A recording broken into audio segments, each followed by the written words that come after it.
Par la connaissance de la volonté de Dieu, nous sommes libérés de la crainte et de l'anxiété. Si nous savons quelle est la pensée de Dieu au sujet de notre avenir, alors nous n'en aurons aucune crainte, car lui connaît dès le commencement ce qui sera à la fin. C'est pourquoi nous devons nous adresser à Dieu pour chaque chose. Nous devons être désireux d'apprendre la façon de trouver la volonté de Dieu. Dieu ne nous contraindra point et ne nous poussera point à faire sa volonté. Dieu a donné à chacun une volonté propre. Aussi, nous devons dire avec foi, Seigneur, enseigne-moi à trouver ta volonté.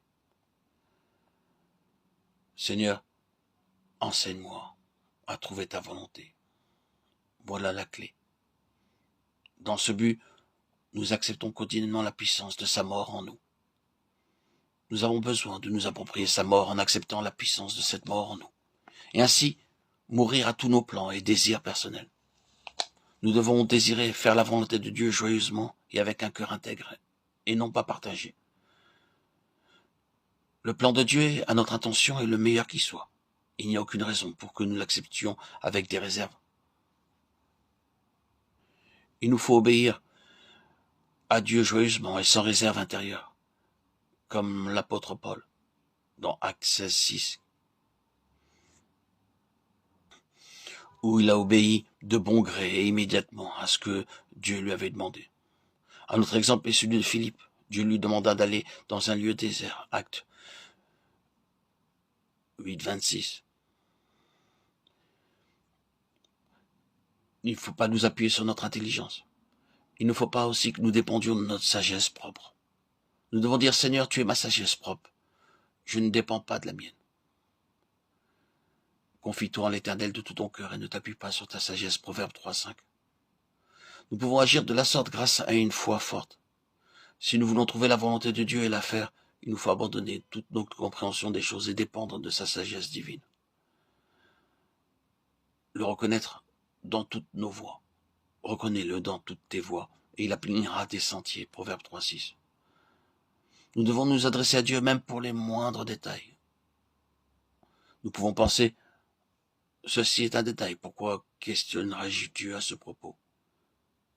Cependant, ce verset dit que nous devons le reconnaître dans toutes nos voies, avant de faire quelques points projets, que ce soit des achats ou ventes, ou d'accomplir une autre tâche quelconque. Nous devons obtenir sa permission. Nous devons conserver notre corps dans la pureté, séparé de tout genre de péché. C'est ainsi qu'il sera acceptable, comme un sacrifice vivant. Nous ne devons pas imiter les gens de ce monde dans la façon de nous vêtir, de nous couper les cheveux, ou par nos conversations, et nous ne pouvons pas non plus nous livrer à des lectures ou à la musique de ce monde, car ces choses amènent la corruption. Heureux ceux qui ont le cœur pur, car ils verront Dieu. Recherchez la paix avec tous et la sanctification, sans laquelle personne ne verra le Seigneur et ne pourra comprendre sa volonté. Ne vous conformez pas au siècle présent, mais soyez transformés par le renouvellement de l'intelligence afin que vous discerniez quelle est la volonté de Dieu, ce qui est bon, agréable et parfait. Romains 12:2. Si nous désirons connaître la volonté de Dieu, nous devons avoir une intelligence renouvelée. Nous ne devons pas nous obstiner dans nos propres voies. Vous rendre capable de toute bonne œuvre pour l'accomplissement de sa volonté, qu'il fasse en vous ce qui lui est agréable par Jésus-Christ, auquel soit la gloire au siècle des siècles. Amen. Hébreux 13:21. Le nom de Dieu doit être hautement magnifié et glorifié par le moyen de l'œuvre ou de la question pour laquelle nous prions. Vous devez dire, Seigneur, je désire uniquement que ton nom soit magnifié dans cette affaire, que ce soit pour ta sainte gloire. Nous devons désirer la gloire de Dieu et non pas nos propres aises ou nous acquérir un titre ou une renommée. Mais lève-toi et tiens-toi sur tes pieds, car je te suis apparu pour t'établir ministre et témoin des choses que tu as vues et de celles pour lesquelles je t'apparaîtrai. Je t'ai choisi du milieu de ce peuple et du milieu des païens vers qui je t'envoie, afin que tu leur ouvres les yeux, pour qu'ils passent des ténèbres à la lumière, de la puissance de Satan à Dieu, pour qu'ils reçoivent par la foi en moi le pardon des péchés et l'héritage avec les sanctifiés. En conséquence, roi Agrippa, je n'ai point résisté à la vision céleste. Actes 26, 16, 19. Lorsque Paul fut obéissant au plan et à la volonté de Dieu, il fut utilisé pour apporter la bénédiction à d'autres.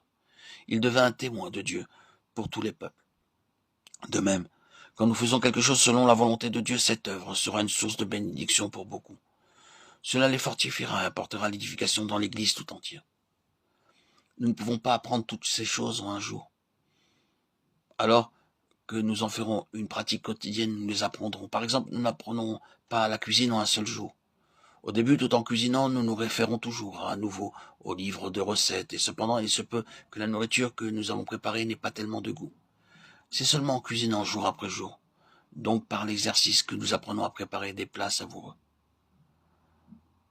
Maintenant, je peux dire en tant que témoignage personnel que j'ai pris comme principe de n'aller nulle part sans avoir trouvé la volonté de Dieu à ce sujet. Que Dieu nous aide à faire également de ce principe votre vie pratique. Que le Seigneur nous enseigne à tous la façon de découvrir sa volonté et qu'il nous aide à devenir sages à ses yeux, selon Éphésiens 5,18. Ne vous enivrez pas de vin, c'est de la débauche. Soyez au contraire remplis de l'esprit.